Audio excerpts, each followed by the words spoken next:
Among the earliest generations after Adam, there was a man described as truthful, wise, and elevated to a high station. He was Idris alayhi salam. The Qur'an mentions Idris alayhi salam briefly, that he was a truthful prophet and that Allah had raised him to a high station. واذكر في الكتاب إدريس إنه كان صديقا نبيا وإسماعيل وإدريس وذا الكفل كل من الصابرين. Much of what we know about his life comes from later tafsir and his historical narrations.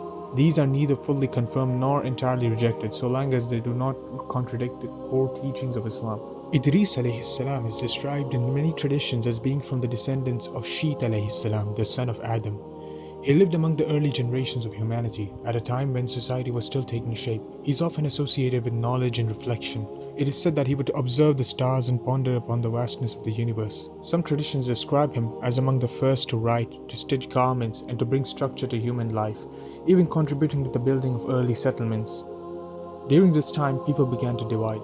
Those upon righteousness remained under guidance, while others fell into corruption and were influenced by shaitan. Misguidance began to spread, slowly then openly. As oppression and corruption increased, resistance emerged. Idris alayhi salam stood with those who sought to uphold truth and justice. Some narrations suggest that this was among the earliest instances of believers taking a stand against widespread corruption, or in other words, a form of jihad.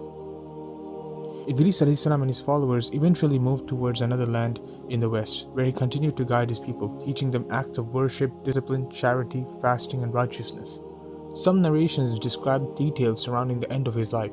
It is said that an angel carried Idris alayhi salam upwards through the heavens, and when they reached the fourth heaven, they encountered the angel of death. It was there that his soul was taken, exactly as Allah had decreed. However, the exact nature of this event remains uncertain and is understood differently among scholars. Generations passed after Idris alayhi salam. Among the people that came after were righteous men, Wad, Suwa, Yaghuth, Ya'uq, and Nasr.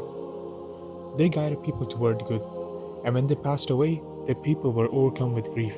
Iblis and the Shayateen saw this as an opportunity. At first, the people were influenced to make images of these men, not for worship, but as a reminder for their righteousness. But as generations passed, the purpose was forgotten, and slowly these images became idols.